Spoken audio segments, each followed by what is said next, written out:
Esta es la quinta sesión de esta serie de administración de proyectos. Llevamos juntos un buen rato. ¿Se acuerdan ustedes de cuál era el objetivo que nos planteamos para toda esta serie? Permítanme recordárselos. Fue un objetivo bastante ambicioso. Se trataba de lograr esta estrategia. La estrategia es que la compañía tenga un cumplimiento muy alto de fechas de entrega sin menoscabar el contenido ni rebasar el presupuesto. ¿Y qué fue lo que definimos como un cumplimiento de fechas de entrega muy alto? En el campo de los proyectos múltiples, un muy alto desempeño en el cumplimiento de fechas de entrega se define como entregar bastante más del 95% de los proyectos dentro o incluso antes de la fecha prometida original, en tanto que en los casos de entregas tardías la demora es mucho menor que las demoras prevalecientes en la industria. Un objetivo bastante ambicioso. Y vimos todo lo que había que hacer, todo lo que se necesitaba para lograrlo. Nada más para recordárselos, pues hicimos esto y esto y esto, y lo logramos. En realidad no. Lo que les hemos mostrado es cómo se hace, pero bueno, hay suficientes compañías, más de 100 compañías que lo han hecho. Y como decíamos, el porcentaje de las compañías que han intentado y han tenido éxito en esto es increíblemente alto. En este momento están más o menos por los 90. Entonces, ¿qué nos queda por hacer? Primero que nada, yo creo que tenemos que revisar si lo que dijimos al principio realmente es cierto o no. Recordarán que al principio decimos en la primera sesión, colocamos el criterio o los criterios mediante los cuales podríamos juzgar una solución. Ya tenemos la solución entera, entonces regresémonos a estos criterios a ver si realmente o no estamos cumpliendo con ellos. Juicio de una solución, ¿se acuerdan? El primer criterio era que produce excelentes beneficios como resultado. Bueno, ¿estamos obteniendo beneficios por hacer esto? Veamos, ¿de qué estamos hablando? ¿A qué nos referimos?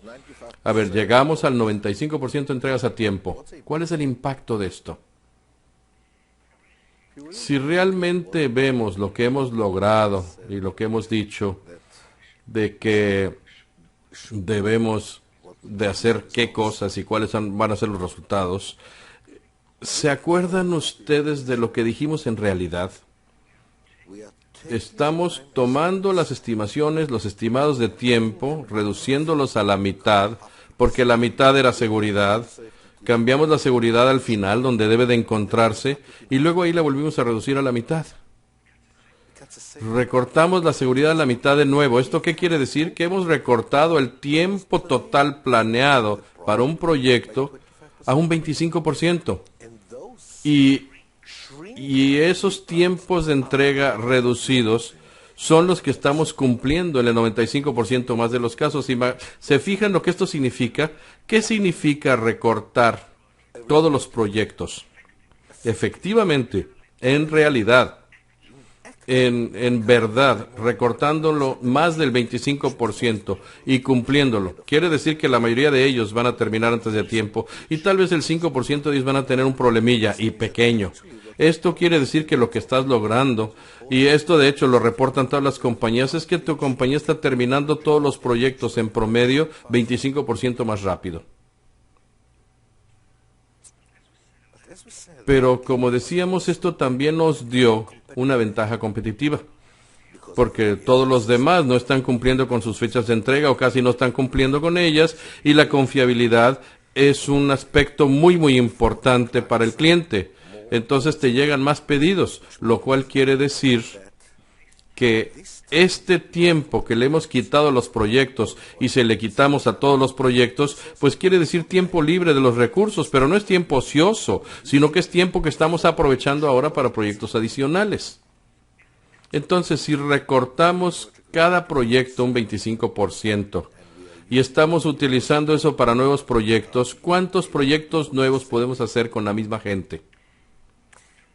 El tiempo original del proyecto se redujo ahora al 75% del original. Y estamos agregando ahora más proyectos. Esto quiere decir que, de hecho, en el mismo periodo de tiempo estamos generando 25% más de proyectos. De hecho, en comparación con la línea basal o con la base, estamos agregando una tercera parte más de trabajo. ¿Qué tanto impacto tiene esto en el resultado financiero final con las mismas personas? Bueno, depende de cada entorno. Depende de cuánto del costo de tu compañía sea material comprado del exterior. Entonces, si tú te encuentras, por ejemplo, en desarrollo de software, produces aplicaciones de software, ¿cuánto le compras al exterior? Nada. Si estás en mantenimiento para aeronaves, lo que compras del exterior es más o menos el 50% del costo total. Pero si te encuentras, digamos, en construcción, en algunos entornos no tan buenos de construcción, entonces lo que le compras al exterior, incluyendo los terrenos, puede ser el 70% del dinero que recibes. Tomemos el peor de los casos y el mejor de los casos, del peor y el mejor. El peor de los casos será un entorno de construcción no tan bueno. 30% es el throughput. En otras palabras, el dinero que recibes menos el dinero que le pagas al mundo exterior. Esto no quiere decir que estés ganando un 30% de utilidades, porque también le tienes que pagar a tu gente y demás. Pero si ahora estamos ganando 30% más con la misma gente, esto quiere decir que este 30% adicional no está relacionado con un incremento en los gastos. No tenemos que contratar más gente para eso. ¿Qué tanto es la utilidad neta? Bueno, supongamos que fueras tú una compañía de 100 millones de dólares y te ha ido muy bien y estás teniendo utilidades netas de 10%. Son 10 millones de dólares de utilidad. Pero ganar el 30% más de utilidad con la misma gente, aun cuando el material sea el 70%, esto quiere decir que tienes otros 30 millones de dólares de ingresos. Pagaste otros 20 millones de dólares para los materiales y como quiera te ganaste otros 10 millones de dólares en utilidad neta. Duplicaste la utilidad neta. Y si estás trabajando con software donde el material en realidad es cero, pues esto quiere decir que habrás, en lugar de haber generado 10 millones de dólares, habrás generado unos 30 millones de dólares adicionales. ¿No te parece que son resultados excelentes? Digo, yo los llamo así, y tú también. Los resultados son fantásticos. Estos son resultados en la utilidad neta de la empresa. Pero hay otros resultados además, porque ha cambiado todo el entorno. La cultura ha cambiado, y ahora es un lugar donde da gusto trabajar ahí. No estás erosionando ya a la gente, no la estás desgastando. Los resultados son buenos, perfecto. Muy bien, vamos al siguiente criterio. Que sea de ganar, ganar, ganar para todos cuya colaboración se necesite. Definitivamente es ganar para tu empresa, definitivamente es ganar para todos los recursos humanos dentro de la empresa. Pero si te fijas, no nos detenemos ahí. También extendemos el ganar tanto a los proveedores como a los clientes. Entonces es ganar, ganar, ganar. ¿Y quién paga? ¿Quién pierde? Nadie. Bueno, no es cierto. Tuvimos que degollar algunas vacas sagradas. Acabamos de verificar lo que todo mundo sabe. Las vacas sagradas hacen excelentes bisteces. Realmente un ganar, ganar, ganar. ¿Cuál es el tercer criterio? El riesgo. El riesgo multiplicado por el daño, que sea relativamente pequeño ante los beneficios. ¿Qué riesgos estamos asumiendo en cada paso de este camino? ¿Qué riesgos estamos asumiendo? Ninguno. De hecho, hemos reducido los riesgos que existen actualmente significativamente. No está mal, ¿verdad? Muy bien, cuarto criterio. Más sencillo que lo que hacemos ahora. Sin lugar a dudas, acuérdense que en todos los sentidos, incluyendo el hecho de que ahora el líder de equipo sabe cuáles son las verdaderas prioridades y el alto directivo sabe cuál es la situación real de los proyectos y no recibe sorpresas. ¿Y qué hay con respecto al hecho, por ejemplo, de que cuando te metas a los detalles, qué tan grande es la red de PERT? Máximo 300 tareas. Todo se logró haciendo que las cosas fueran más simples, obligando a la simplicidad. No está mal, ¿verdad? Muy bien, lo que sigue. El siguiente criterio. Su secuencia permite que las personas se unan. Cualquier grupo de acciones produce resultados significativos inmediatos. Ese fue todo el principio guiador de toda la implementación, todo el plan de implementación. En cada paso, desde el principio, desde el inicio, desde la primera acción, ¿se acuerdan? El congelar resultados inmediatos, tanto en términos del impacto de los proyectos y también en términos del entorno laboral. Un buen impacto de inmediato, y por eso cada vez más y más gente se unen a esto. ¿Y el último criterio cuál era? Que no se autodestruyera. Ahora las cosas nos permiten entender a qué nos referimos. ¿Se acuerdan de lo que hicimos aquí? Lo que dijimos fue que cuando logramos cumplir con este objetivo descabellado de entregar el 95% de los proyectos a tiempo, los clientes se van a dar cuenta de ello. Y si nosotros estamos preparando a nuestra fuerza de ventas para que aprovechen esto, de hecho habremos creado una ventaja competitiva. Y debido a ello, nos va a llegar más trabajo. Precisamente por eso ese 30% de encogimiento en proyectos no se tradujo en tiempo ocioso, sino que se tradujo en verdadero trabajo, más trabajo, lo cual quiere decir mayores utilidades. Pero con el trabajo adicional también se incrementó la carga. El problema es que si nos hubiéramos quedado dormidos en nuestros laureles, la situación se hubiera deteriorado. Realmente se pone muy mala. Pero no lo hicimos. ¿Se acuerdan lo que hicimos? Toda la idea era controlarla y prudentemente ir elevando la capacidad. Y el primer paso para la elevación de la capacidad, ¿qué fue? Establecer el mecanismo entero de cómo se identifican los verdaderos problemas y cómo se componen. ¿Y cuál fue el impacto de eso? Bueno, con base a mi experiencia, esto reduce los tiempos de entrega de nuevo. Y de hecho, las compañías que han tenido éxito en hacer esto, y ahora estamos hablando de recortar el tiempo promedio de entrega al 50%, no el 30%. ¿Se acuerdan lo que significa cortar el tiempo de entrega de todos los proyectos? 50% quiere decir que estás duplicando el número de trabajo o la cantidad de trabajo que estás haciendo con la misma gente. Ve lo que sucede con las utilidades de la compañía, es sobresaliente y lo haces de manera controlada. Las ventas siguen subiendo y no hay riesgo. Todo está bajo control, estamos expandiéndonos bien bonito, alineadamente, sin riesgos. Esto es fantástico. De hecho, hemos logrado algo sorprendente. Si nos ponemos a ver el árbol y ahora nos encontramos en el nivel 2, de hecho, habremos establecido aquí que podemos manejar a la empresa completa con base a la estrategia, que se basa en una verdadera ventaja competitiva. ¿Por qué? Porque ¿con qué entorno comenzamos? Es un entorno en el que se encuentran todas las empresas multiproyectos. ¿Cuál es? Veamos las condiciones necesarias. Se las leo de nuevo del paso 2. Cuando el cumplimiento de las fechas de entrega de los proveedores es notoriamente malo y sus entregas tardías tienen graves consecuencias para el cliente, y esto es el entorno en el que nos encontramos, la confiabilidad se convierte en una necesidad importante del cliente. Y lo que tú has logrado hacer con éxito es que tú estás satisfaciendo una verdadera necesidad importante del cliente. Esa es la definición de ventaja competitiva.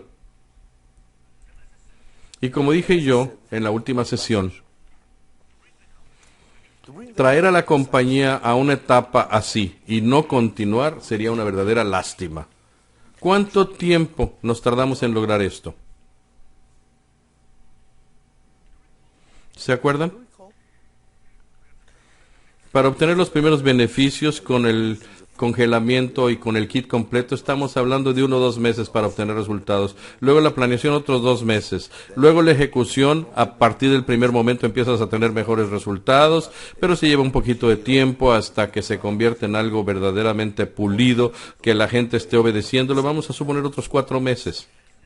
En menos de 1 año ya estás en una situación en la cual todo está zumbando de bonito.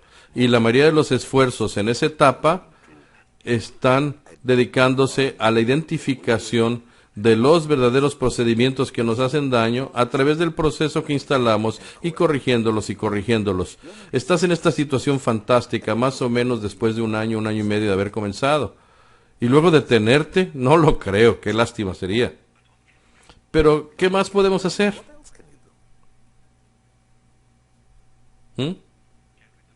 ¿Podemos hacer mejor las cosas? Y de ser así, ¿cómo?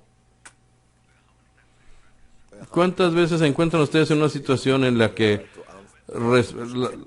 la pregunta que si podemos hacer las cosas mejor, incluso en forma conceptual, no es fácil de responder? Claro que podemos hacer mejor las cosas. Pero esto nos va a obligar a salirnos de los límites que nos habíamos puesto en el exterior. Permítanme recordarles que en los proyectos existen 3 principales preguntas, no nada más una. Hemos manejado nada más una de ellas, que es cómo ejecutar los proyectos. Pero hay otras 2 preguntas igual de importantes, mayores. La primera pregunta es cómo escoger los proyectos correctos. ¿Será una verdadera pregunta? ¿Cuántas veces han visto una compañía trabajando en un proyecto equivocado para comenzar o que no es el mejor proyecto?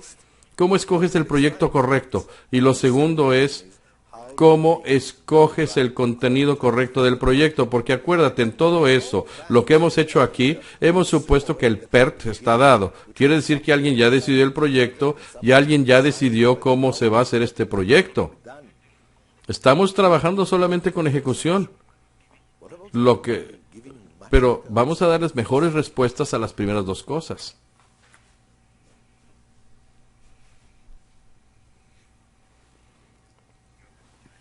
Aguántenme tantito, tengo que encender mi pipa para poder responder esas preguntas tan monumentales, pero esta pipa no quiere encender bien, aguántenme.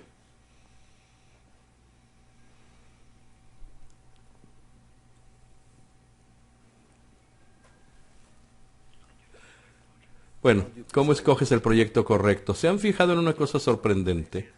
Sí, hay respuestas para esto, pero tal parece que las respuestas son específicas para cada entorno. Si estás en construcción es una cosa, si estás en software es otra cosa, si estás en desarrollo de productos definitivamente es otra cosa. ¿Podemos atender esto realmente en lo absoluto cuando el público de esta serie proviene de todas las posibles industrias que hay? Yo creo que sí, pero vamos a tener que abordarlo de manera más global. Como les decía yo la vez pasada, la verdadera pregunta cuando vamos a discutir cómo escoger un proyecto y cómo escoger el modo de construir el contenido de ese proyecto, esto realmente es una pregunta de estrategia alta, de alta estrategia. Estamos moldeando la esencia misma de la empresa. Entonces tal vez sea hora de preguntarnos la pregunta más grande de todas, que es, bueno, cuando llegaste a esto ya eres una muy buena empresa. ¿Quieres algo más? No estamos hablando de una compañía que sea soberbia, que sea única. ¿Qué hace que una compañía sea una compañía soberbia? Soberbia en el sentido de insuperable. Como les decía, existe una obra académica que estaba tratando de responder esta pregunta muy en serio. No nada más especular alguna hipótesis en el aire, sino que realmente estaban haciendo un trabajo profundo. El libro se llama Built to Last, construido para durar. Lo que han hecho los autores, primero que nada, pusieron muy bien los criterios de que es una compañía excepcional y dijeron, tal vez el criterio más objetivo puede ser el más subjetivo. Una compañía excepcional es una compañía cuyos competidores todos admiten que esa empresa es la número 1 de su campo. Y si los competidores todos están de acuerdo en eso, pues sí se trata de una compañía muy especial. Pero para poder realmente hacer un criterio real, le agregaron ahí, dijeron, todos los competidores admiten que son la número 1 y que además han sido la número 1 por más de 50 años. Esta es una compañía súper excepcional. ¿Hay compañías así?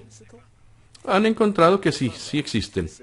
Y han identificado a más de 15 Son dos autores, Collins y Porras. Identificaron a más de 15 secciones de la industria donde existe esa compañía. Existen esas compañías.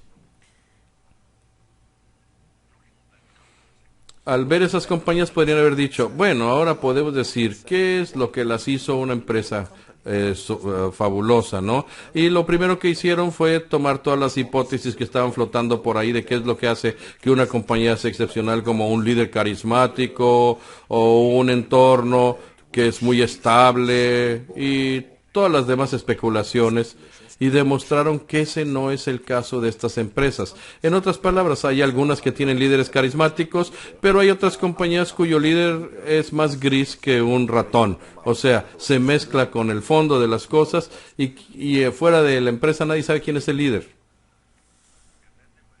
Y luego dedicaron una cantidad de tiempo muy importante a checar a ver si podían identificar las cosas que tipifican estas empresas, y sacaron dos cosas. La primera la llamaron la cultura de la compañía y dijeron, no podemos decirte realmente lo que es la cultura, pero si entras a cualquiera de estas empresas a la media hora, sabes que hay una cultura ahí, una cultura muy típica de esta empresa. Al grado de que, por ejemplo, como dicen ellos, la gente de esta empresa ni siquiera puede visualizarse trabajando fuera de esta empresa, trabajando para otra empresa. Esa es la compañía para que la trabajan y esa es la compañía con la que seguirán trabajando, y no se imaginan ni siquiera estar en ningún otro entorno. Y además te dicen, y esto lo pueden checar, y ellos lo checaron y descubrieron que es cierto, que una persona nueva, recién contratada, a los 6 meses, la persona toma la decisión de puedo aceptar y estoy aceptando totalmente esta cultura y aquí me quedo, o no puedo tolerar esta cultura y me voy. Lo que es muy interesante que están señalando ellos ahí es que de una empresa a la otra las culturas difieren, pero lo que es igual y que las tipifica a todas es que tienen una cultura muy distintiva, aunque sus culturas sean diferentes. Entonces, una cosa más es que todas estas compañías tienen algo muy, muy extraño que es parte de su cultura. Se fijan objetivos donde hay un consenso de que el objetivo no es realista. Se fijan objetivos tales que de ese tipo y además los alcanzan una y otra vez como parte de su cultura. Un objetivo para la empresa como un todo y objetivos por cada departamento. Y luego dicen, hay algo más todavía. Existe un reloj. Y dicen, cada departamento al que tú entres puedes escuchar el tic-tac de ese reloj. Todo el mundo sabe qué es lo que debe de hacer y todo el mundo incluso sabe lo que debe de hacer en las excepciones. El relojito está ahí, en todos lados. Y por supuesto entonces la pregunta que también responden hacia el final es, ¿cómo lograr esto? ¿Cómo se llega a tener una cultura tan fuerte? ¿Cómo se llega a tener un reloj en todos lados? Y aquí ellos admiten que esto es especulación y que no saben exactamente cómo.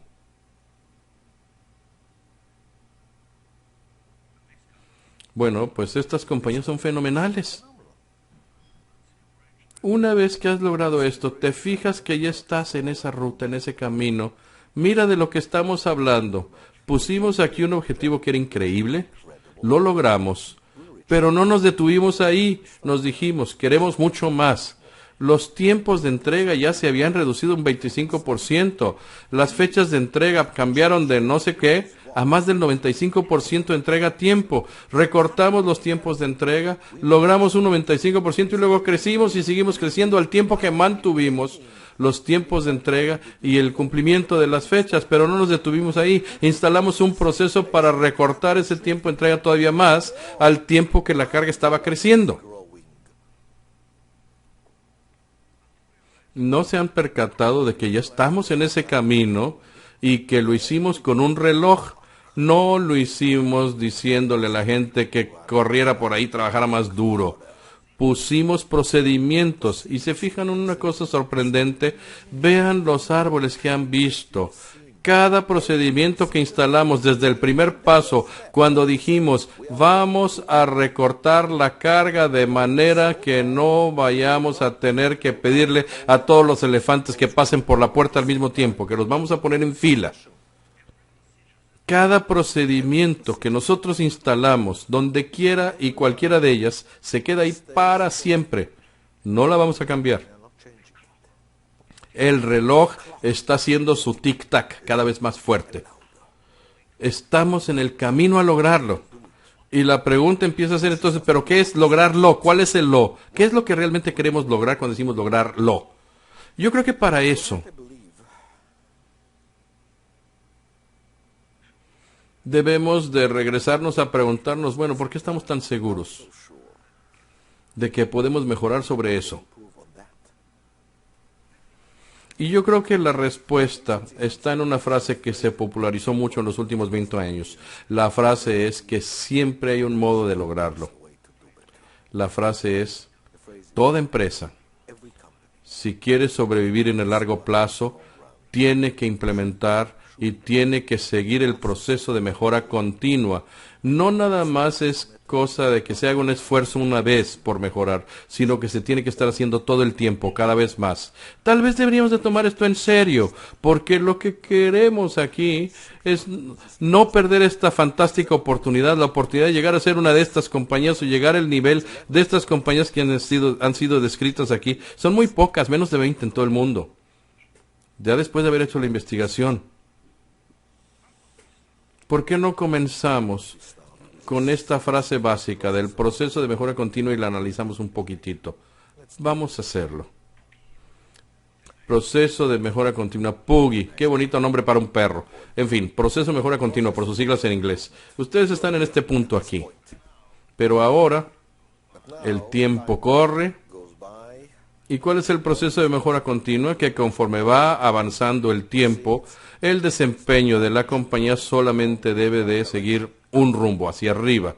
Eso es lo que quiere decir proceso de mejora continua. Pero esperemos un momentito. Bajo esta definición, ¿se han fijado ustedes en dos curvas muy diferentes que se pueden dar? Esta definición de proceso de mejora continua no define una cosa, sino dos cosas muy diferentes entre sí. Define tanto la curva roja como la curva verde. ¿Se han fijado que la curva verde sigue teniendo, conforme va pasando el tiempo, el desempeño va subiendo, va mejorando? Pero hay una diferencia conceptual entre lo verde y lo rojo. Una es cóncava, la otra es convexa. Ahora, con la mano en el corazón, si tuvieras que escoger entre las dos curvas, ¿cuál de estas dos curvas escogerías, la verde o la roja? ¿Cuál se te parece más realista? En verdad, ¿la verde o la roja? ¿Cuál te parece más realista? Casi puedo oír la respuesta, que proviene de todas partes. La verde, por supuesto, es más realista. ¿Será?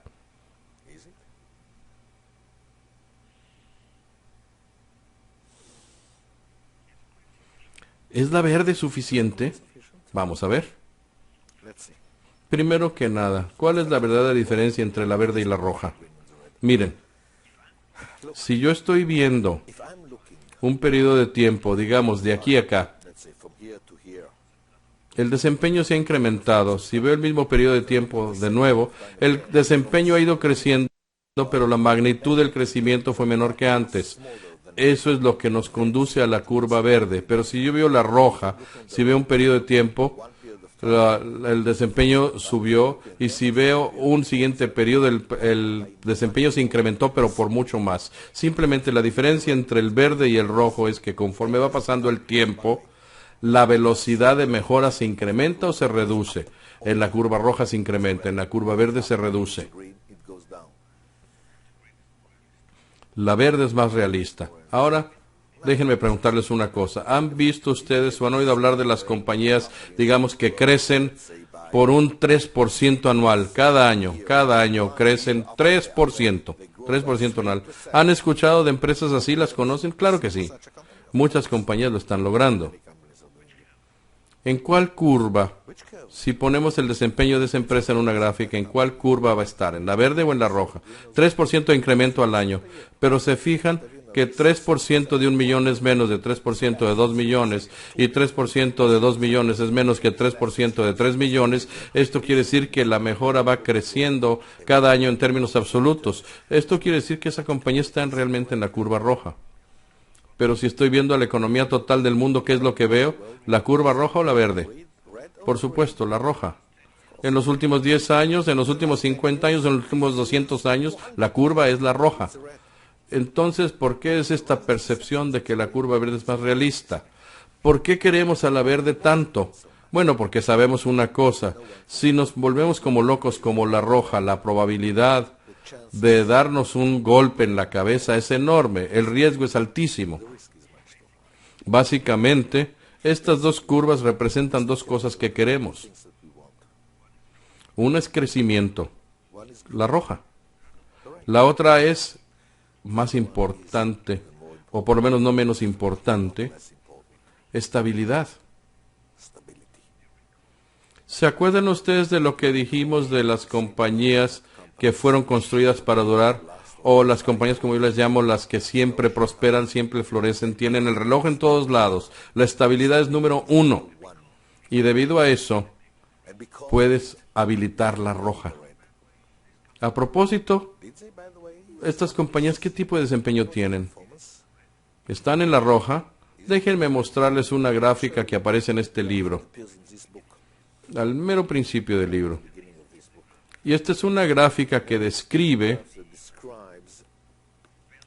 el valor de sus acciones en la bolsa. Fíjense, miren, esta es la compañía número 1, esta es la compañía número 2, las números 2, este es el mercado.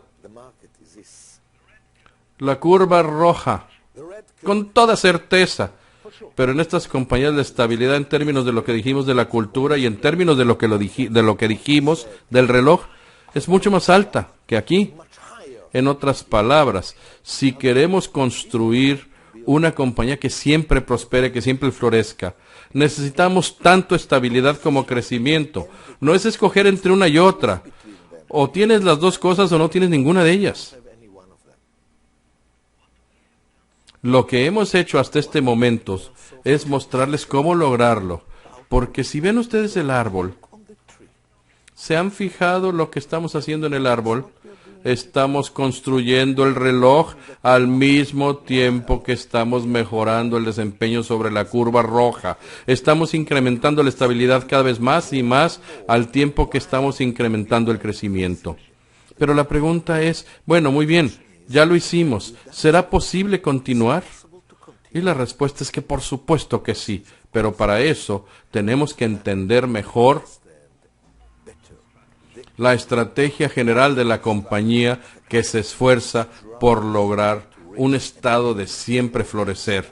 Las compañías que quieren que su desempeño se haga cada vez más grande y más grande en términos de la curva roja y la verde. Y no nada más para los próximos 5 años, no nada más para los próximos 10 años, sino para mucho, mucho después de que la gente que puso la compañía ahí se hayan ya jubilado. Y para eso, pues tomaremos un descanso en este momento y en la próxima sección, cuando regresemos del descanso, hablaremos un poquito más de qué tareas, qué es lo que tenemos que decidir, cuáles son los lineamientos, cuáles son los conceptos, cuál es la camisa de fuerza en la que nos tenemos que meter para poder lograr una compañía que siempre florezca, que siempre prospere. Y una cosa les puedo decir ya de antemano, el primer paso, el más decisivo ya está ahí. Y ahora es el momento de decidir si después de haber logrado todo eso, queremos descansar en nuestros laureles y irnos para atrás o llevarlo al siguiente nivel. Nos vemos en 15 minutos. Tal vez el mejor modo de comenzar esta sección sea con una pregunta que me llegó durante el descanso. La pregunta es de Richard Nicholas. ¿Hay valor en aplicar CCPM si no tenemos el apoyo completo de todos los gerentes. Y ahora estás hablando de algo tan enorme que casi lo puedo oír hablando más y más de la pregunta. Oye, Nicolás, nunca cuentas con el apoyo completo de todos los gerentes, a menos de que te encuentres en el cielo.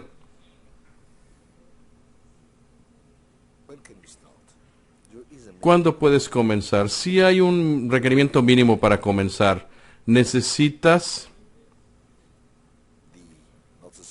no el apoyo, pero el liderazgo de una persona que esté encargada de un agrupamiento de proyectos. Déjame explicarte lo que quiero decir con eso. En un entorno de multiproyectos, un grupo de proyectos se refiere a que una persona está encargada de más de un proyecto y además está encargada de la mayoría de los recursos que se supone que deben de utilizarse para trabajar en esos proyectos. Puede ser una subsección relativamente pequeña de una empresa muy grande, pero sí tiene que contar tanto con el control de los proyectos como de los recursos. Y ahí es donde puedes comenzar. Puedes estar 3 o 4 niveles de distancia de la alta dirección y el resto de la compañía ni siquiera te quiere escuchar. No hay problema, está bien. ¿Comienzas con qué? Comienzas con lo que acabo de decir, con este agrupamiento y en este agrupamiento solo. Comienzas reduciendo el mal multitasking y demás, y lo que tú obtengas, lo obtendrás con mucho mejores resultados. Vas a colocar la planeación y en este grupúsculo cambias de ejecución. ¿Y ahora cuáles son los resultados? Bueno, el resultado es de que en lugar de llegar a la dirección general con excusas y pretextos, llegas con... Bueno, no tú no llegas a la alta dirección, sino que tus clientes llegan a la alta dirección con elogios. Y eso es lo que sucede. Ahora tiene su atención. Y más que eso, ahora los vendedores se han percatado de que en tu sección algo es distinto. Tú estás mucho más abierto, eres mucho más confiable, los clientes están mucho más sintonizados con esto y las ventas están creciendo aquí. Y ahora, al crecer las ventas y al tú instalar los siguientes pasos después de eso y al llegar tú ya con pruebas sustanciales de dónde necesitas más gente, y acuérdate que no llegas de inmediato, sino que te has ido tragando el doble de proyectos antes de llegar a decir necesito más gente. Eres toda una excepción. Y entonces cuando llegas y pides más gente, estás demostrando lo más allá de toda duda, en lugar de simplemente haciendo escándalo y brincando y chillando como todo mundo. ¿Tú crees que la alta dirección no te va a dar su atención y su apoyo? Y cuando esto está sucediendo, ¿cuánto tiempo antes de que la compañía y la alta dirección de la compañía se percate de que tú efectivamente has creado una verdadera ventaja competitiva para la empresa? Y ahora te escuchan, y ahora ya saben una vez más que está funcionando. Y que no es más que eso. Y ahora están sintonizados y quieren saber más. Déjame darte un ejemplo. Hace 4 días recibí un correo electrónico muy interesante. Se trata de una compañía israelita, por cierto, una compañía de varios miles de millones de dólares que están utilizando CCPM. Comenzaron apenas en una sección hace un año y nada más. El email decía: Eli, ¿quieres hablarnos ahora sobre la visión viable para toda la empresa? ¿Por qué creen que sucedió eso? Precisamente por el proceso que acabo de describirles. Comenzaron en una sección, hicieron eso. Los clientes ahora están encantadísimos, han recibido más pedidos, la gente se siente mucho mejor, pueden hacer más pedidos con la misma gente y saben que está funcionando ahora. Y ahora empiezan a percatarse hasta qué grado esto no es una casualidad, no es una chiripa, hasta qué grado esto realmente es sólido. Y ahora la alta dirección quiere hablar de visión viable. Así es como se hace. No comiences con esto, a menos de que seas el presidente o el segundo de a bordo en la compañía, pero de este modo así es como lo llevas. Y ahora, ¿quieres escuchar lo que te espera después de esto? Porque mira, cuando estamos viendo el árbol, aquí tenemos la reducción del mal multitasking. Ese es el nivel del de las primeras acciones reales que estamos realizando e incluso las acciones que están allá abajo. Aquí estaba el objetivo de cumplir con las promesas. Nos atrevimos a hablar la vez pasada de la ventaja competitiva. ¿Se fijan ustedes que toda la meta general ni siquiera está en la pantalla? Tenemos que mover nuestros ojos para verlo. Lo que está arriba es la visión viable. ¿Qué es la visión viable? La visión viable es, definamos esto en el tiempo, mover a la compañía y convertir una compañía que sea siempre florescente. Esa es la visión, floreciente, siempre próspera. Entonces el objetivo es que la compañía esté sólidamente en la curva roja y la curva verde. ¿Cuándo se llega a eso? No inmediatamente al principio. Se comienza con lo que acabamos de decir, a menos de que tú seas el director general de la compañía. Y poco a poco, conforme vas subiendo por el árbol y conforme vas obteniendo más y más resultados, la visión se hace más y más amplia. Y llega un momento en que te preguntas, bueno, ¿cuál es? ¿Cuál es? ¿Cuál es lo último que estamos buscando? Y a propósito, no estamos hablando aquí de 6 meses o un año para hablar de lograr esta visión última. No, definitivamente. Si ustedes recuerdan, una compañía que es una compañía que siempre está prosperando, tiene una cultura única y muy fuerte. La cultura no se crea en una cultura en 6 meses o un año, en una compañía en 6 meses o un año, se tarda mucho más tiempo. Estamos hablando de un marco de referencia de tiempo, desde llevar una compañía convencional y convertirla en una compañía que siempre florece, más o menos 5 años. ¿Tienes el valor para mirar a 5 años a futuro y fijarte la meta ahí? De ser así, sigue escuchándome. Y si no, pues ya terminamos. Espero que quieran continuar, no obstante. Bueno, ¿qué es esta visión viable? La visión viable es el proyecto de convertir a la empresa, de ser una empresa convencional, en una compañía que siempre está floreciendo, prosperando. Veamos los detalles del alto nivel de la visión viable misma. La estrategia, o la meta última en este caso, es que la empresa está sólidamente en el proceso de mejora continua. Y cuando decimos sólidamente, nos referimos a tanto la curva roja como la curva verde, existiendo las dos juntas en la compañía, el crecimiento en términos del desempeño y cada vez más y mejor estabilidad. Y queremos hacerlo dentro de aproximadamente 4 años, si eres tan ambicioso como yo, o 5 años o 6 años. Ese es más o menos el marco de tiempo. En esa estrategia, si esa es la estrategia, ¿cuáles serán los supuestos paralelos o los hechos que tenemos frente a nuestros ojos para lograrla? El primero es que para que la empresa alcance la visión viable y en esta transición, su throughput tiene que crecer y seguir creciendo. Y si no están ustedes familiarizados con la terminología de teoría de restricciones, vamos a decir sus ventas deben de crecer y seguir creciendo y continuar creciendo mucho más rápidamente que su gasto de operación, o en términos convencionales, mucho más rápidamente que sus costos. Ahora, ¿por qué es obligatorio esto?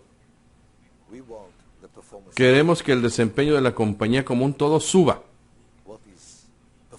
¿Qué es el desempeño de la compañía? Pues es la utilidad neta y el retorno sobre la inversión. Y hay 2 modos de crecer la utilidad neta. Uno, recortando costos. Y el otro es incrementando las ventas. Pero cuando estamos hablando de la visión viable, al hablar de la curva roja y al hablar de la curva verde, ahí no hay 2 modos, hay solamente un modo. Entendámoslo. Si yo quiero la curva roja quiere decir que va a salirse de la gráfica. Tenemos que tomar una avenida que nos permita hacerlo. ¿Será la reducción de costos esa avenida? ¿No se han fijado ustedes que la reducción de costos tiene un límite? El límite se llama 0. Y a propósito, quiere decir que si quieres lograr la máxima reducción de costos, la puedes lograr mañana, muy fácil. Cierras la compañía y ahorraste lo máximo. Pero si estamos hablando de la curva roja, la reducción de costos es temporal. La reducción de costos tiene un potencial muy limitado. El único modo es incrementar las ventas. Y para poder convertir el incremento en ventas en incremento en las utilidades, el único modo de hacerlo es que las ventas tienen que crecer y seguir creciendo mucho más rápidamente que los costos. Este es el único modo en que las utilidades pueden continuar y continuar incrementándose. Esto de la curva roja. Pero ¿qué hay con respecto a la curva verde? Bajar los costos. ¿Cuáles son los dos elementos más importantes y más dominantes del costo de tu compañía? ¿Te has fijado? Es el costo relacionado con los empleados y el costo relacionado con los proveedores. Esos son los dos principales grupos de costos. Reducir los costos es o ir con los proveedores y cortarle los precios, o más bien correr gente. ¿Se han fijado que la reducción de costos es lo contrario de estabilidad?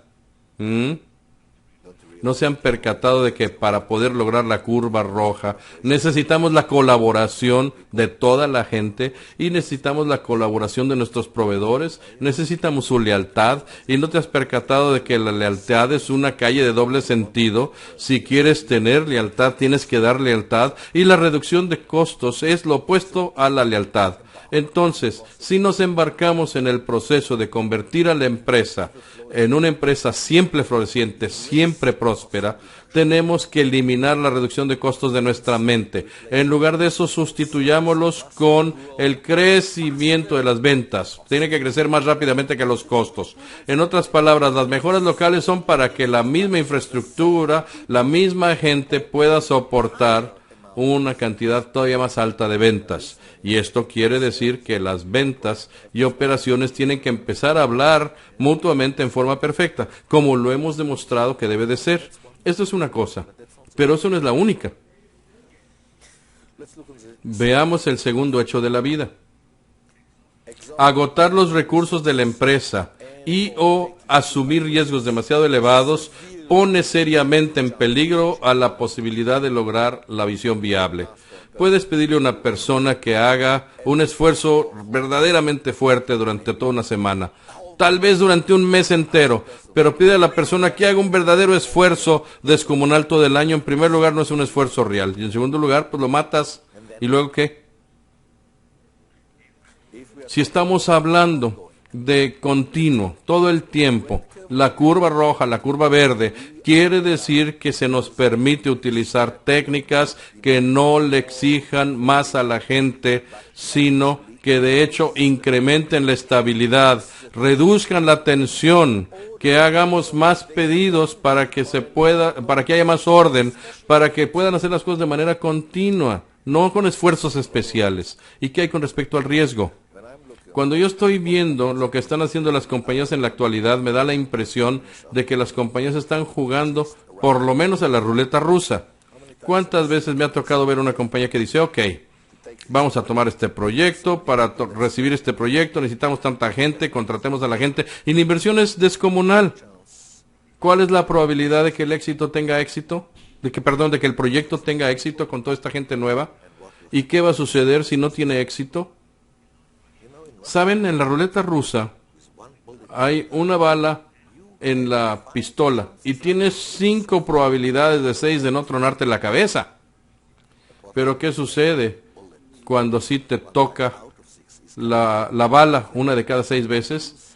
Pues caray, no puedes utilizar esas técnicas y esos niveles de riesgo cuando estás hablando de una compañía que quieres que florezca siempre. Entonces, por eso, antes de emprender cualquier acción, las probabilidades de éxito tienen que ser muchísimo más altas y nunca debe de ser tan alto el riesgo como lo hemos demostrado hasta ahora. Y esto tiene que ser lo que continúe, lo que siga, aun cuando continuemos más allá de esto. Vean estos dos supuestos paralelos. Fíjense en la camisa de fuerza que nos pone. No podemos hacer trabajo donde nos dé la gana. Si decidimos que nuestro más alto objetivo sea crear una compañía que se convierte en una compañía que siempre florece, la ruta es muy angosta. Ya no podemos hablar de reducción de costos. Tenemos que garantizar que ventas crezca más rápidamente que los costos y colocar todo en su sitio para ello. Y los únicos métodos que se nos permiten son los métodos que no agoten a la gente y que no impliquen riesgos altos. De lo contrario, le podemos decir adiós a la visión viable y le podemos decir adiós a la prosperidad perenne. ¿Qué táctica se deriva de estas condiciones? Una táctica muy, muy clara. Esta táctica tiene 5 elementos. El primero de ellos es construir una ventaja competitiva decisiva. ¿Por qué? Porque si quieres garantizar que las ventas crezcan más rápidamente que los costos y sigan creciendo más rápidamente que los costos, ¿por qué crees que el mercado va a llegar a comprarte a ti? ¿Porque tienes los ojos azules o porque tienes los ojos cafés? ¿No te percatas de que para poder asegurarte de que las ventas crezcan, tienes que tener una ventaja competitiva decisiva? No, que no se confunda nada más con tener una ventaja. Y esta ventaja competitiva decisiva no basta. Tienes que tener también las capacidades para capitalizarla. Son 2 cosas distintas. Por ejemplo, el tener la habilidad para entregar a tiempo es una ventaja competitiva enorme, pero esto no quiere decir que la organización sepa cómo capitalizarla, cómo convertirla en las mejores ventas en un buen método. Lo primero es cuestión de la gente de ejecución, los ingenieros, la gente que está dentro de los proyectos. Lo segundo es la capacidad de una sección totalmente diferente de la organización, la de los vendedores. Ambos tienen que hacerse así, lo cual quiere decir que el primer pilar es tener una ventaja competitiva decisiva.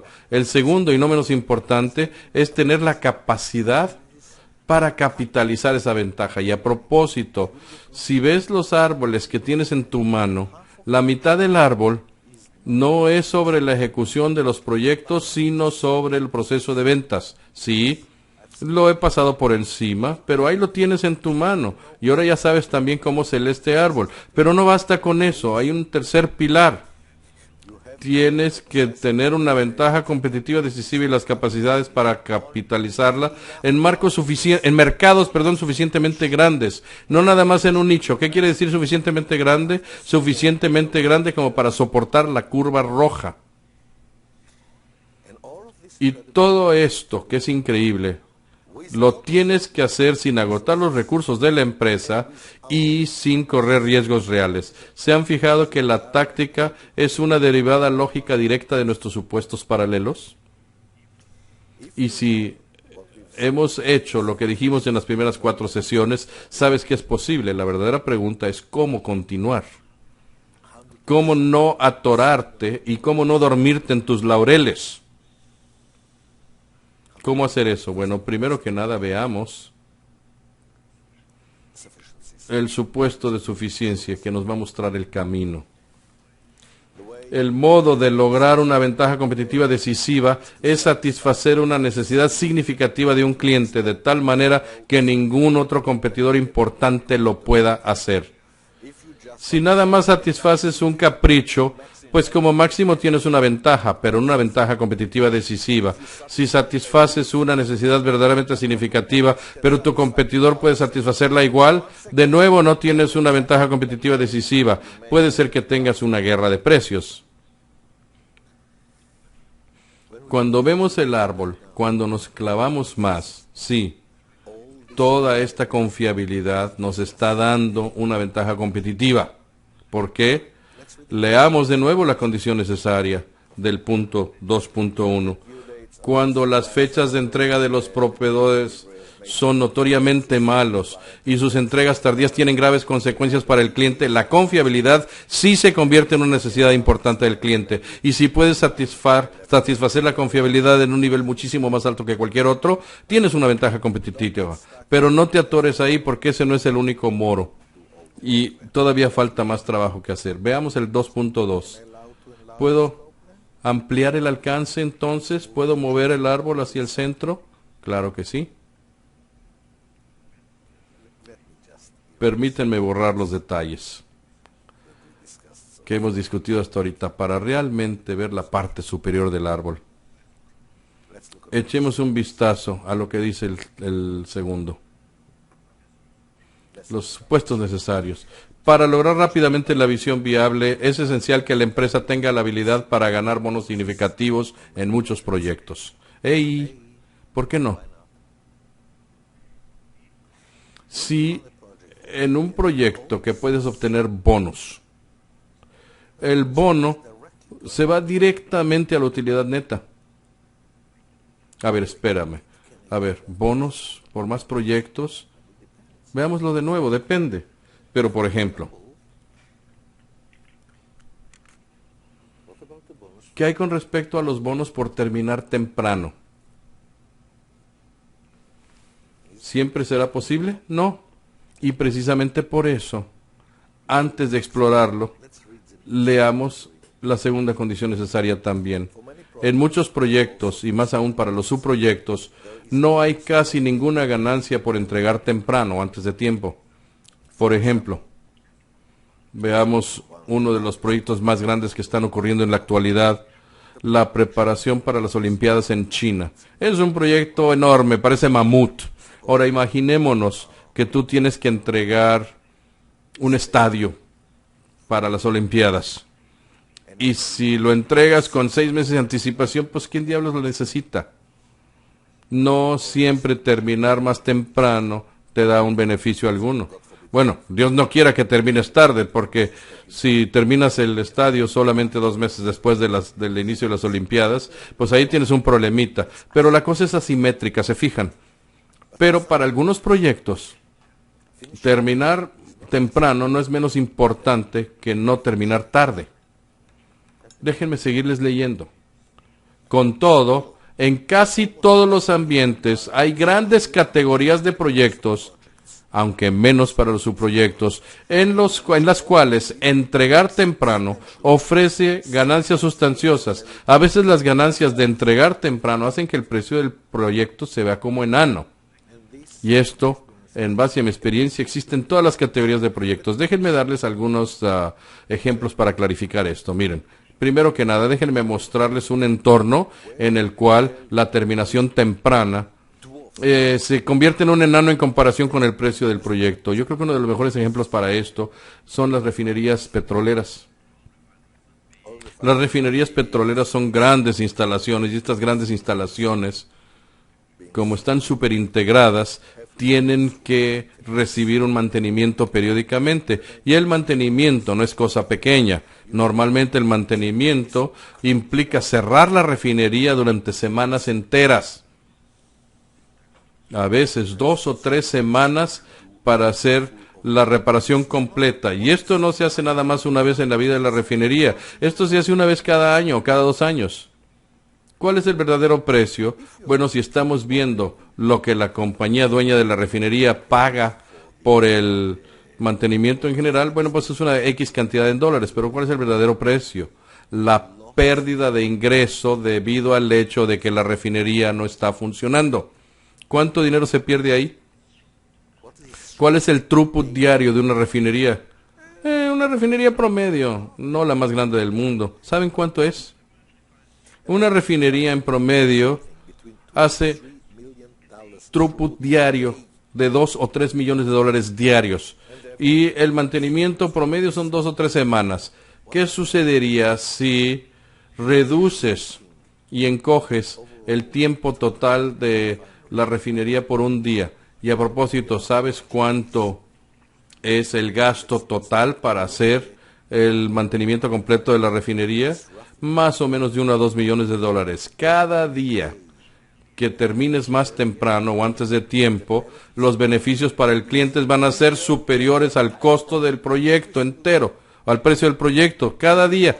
¿Y será posible reducir el tiempo general de la reparación de una refinería? Por supuesto que sí.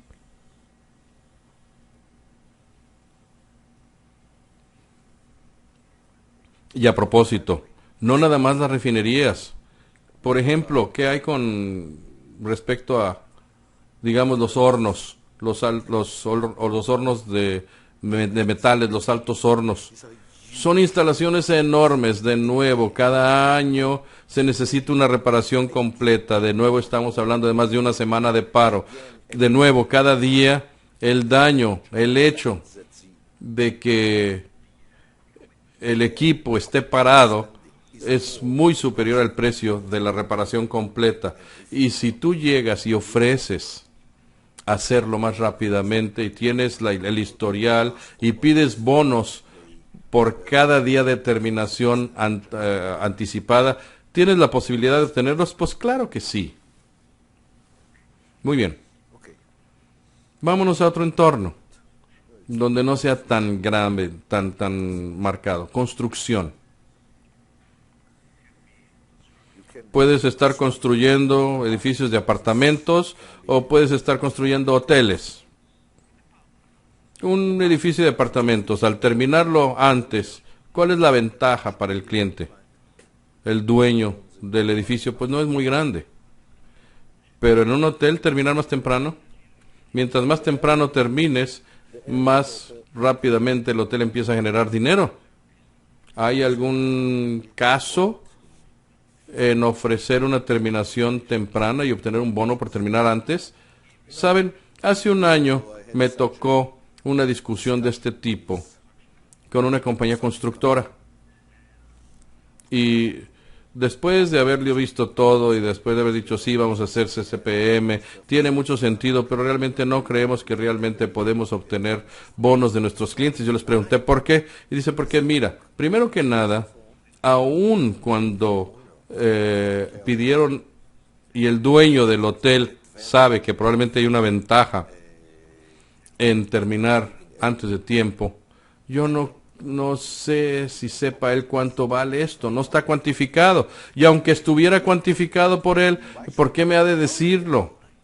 Y es más, ¿por qué estará dispuesto a compartirlo conmigo? No va a funcionar, me dijeron. ¿Qué le respondes a un escéptico así? Y a propósito, es una persona muy positiva. Conoce a sus clientes. Suponemos que conoce a los clientes. ¿Alguna vez ha hablado con sus clientes con respecto a terminar antes? Por supuesto que no. ¿Qué significa terminar temprano? No en un entorno de multiproyectos. Bueno, en todo caso, continúa la historia. Fuimos con él a licitar sobre un hotel nuevo. A propósito, en Atlanta. Y nos juntamos con el dueño. Bueno, no es cierto. Nos juntamos con el encargado de instalar el hotel. Esta dama, en el momento que empezó a hablar de entregar temprano, dijo, ¿qué? ¿Realmente lo dices en serio? ¿Eres capaz de terminar más temprano? Caray, es lo mejor que he oído en mi vida. Y entonces le dijo exactamente el precio de terminar más temprano por cada mes. Sabía exactamente cuáles eran los beneficios para ella por mes y le dijo, mira, si tú terminas con anticipación, yo te voy a dar 2/3 partes de este ahorro por cada mes que termines más temprano. No solamente sabía lo que costaba, no solamente estaba dispuesto a compartirlo y a decirlo, sino dispuesto a compartirlo, y no nada más 50-50, sino más. Por supuesto que si tú estás en un edificio de apartamentos no lo puedes hacer. Entonces, esto quiere decir entonces que en cada entorno, y eso es lo que hemos aprendido muchísimas veces, hay una sección de ese entorno que, para esa sección, el terminar a tiempo es increíblemente importante. Y si simplemente sabes cómo identificar esta sección y cómo cuantificar los beneficios y cómo radiarlo correctamente, la probabilidad de mover a la compañía a esa sección donde tú sí obtengas cada vez más y más bonos.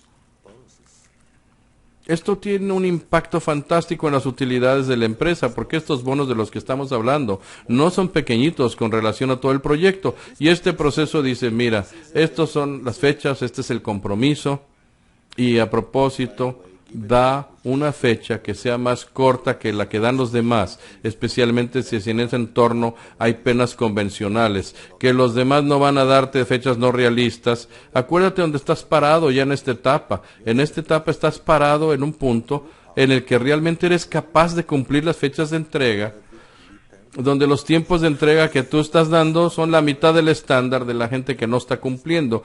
Los competidores no están cumpliendo con sus fechas de entrega estándar. ¿No te percatas de que esto es una oportunidad fantástica? ¿Cuál es la estrategia que sale tan elegantemente de lo que hemos hecho hasta ahora? Por supuesto, solamente cuando lo has demostrado y has hecho todo el lado izquierdo del árbol y sabes que tu desempeño realmente ya llegó ahí. En una porción considerable de los proyectos, los bonos se ganan. ¿Cómo se logra? Bueno, no me voy a meter a todos los detalles, pero primero que nada, hablemos simplemente de los bloques. Esto no es sencillo. Bueno, es más sencillo de lo que hemos hecho antes, pero no es sencillo. Vamos a ver el árbol. Inmediatamente en el tercer nivel vemos dos cajones. Dice cambiar a negocios por bonos y lo segundo es terminación de los proyectos rápida. Cambiar a los bonos, a los proyectos por bonos y vamos a ver el detalle. Primero que nada, configurar el mercado de los bonos. En otras palabras, tienes que identificar qué porción del mercado es sensible a las terminaciones tempranas o anticipadas. Tienes que entender eso, tienes que entender cómo tocarlo y más aún tienes que ser capaz de cuantificar los verdaderos beneficios finales para el cliente por cada semana de premura con la que se termine el proyecto. A propósito, si has hecho la parte izquierda, la porción de ventas, ya estás listo para ello, porque ya por el modo en que hemos trabajado con confiabilidad y el modo en que hemos vendido la confiabilidad, ya tienes esta información y tú ya sabes cómo cuantificar los resultados en diversas secciones del mercado.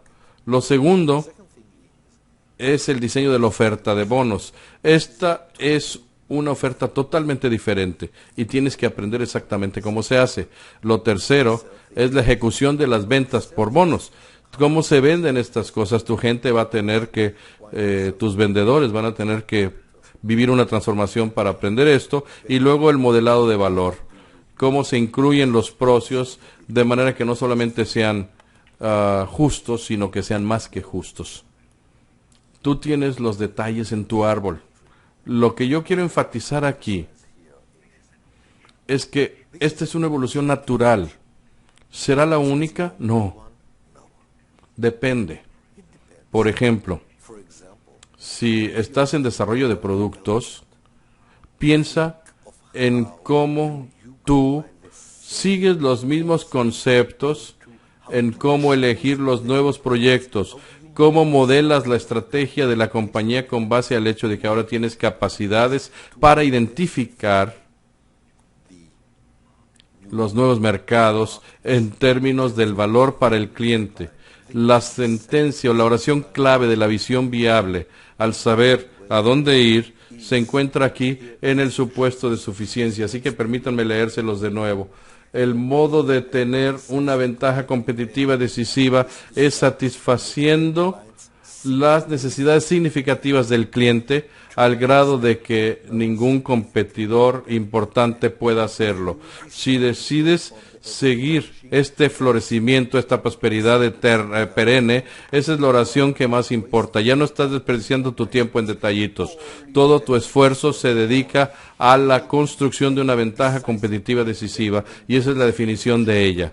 Y con tus capacidades para construir, ya sabes cómo identificar y ahora ya sabes qué más construir. No cambias nada de los pasos anteriores, no cambias tu poder base, nada más le agregas. Lo que les he mostrado en este árbol es solamente un ejemplo. Dependiendo de su entorno, pueden tener que desarrollar con los mismos conceptos las otras cosas. Hay los otros modos, pero ese es el modo de seguir, porque de lo contrario, como todo en la vida, si no lo impulsas, pues empieza a retroceder. Lo que estoy sugiriendo ahora es que, ¿por qué no toman ustedes un momento ahora, el momento del descanso, para pensar realmente en qué preguntas me quieren hacer? Por favor, háganme preguntas verdaderas, preguntas fuertes. No titubearé en decir, esta pregunta ya la respondí en la sesión 2, o esto ya la respondí en la sesión 3, y no, háganme preguntas verdaderas de toda la panorámica general.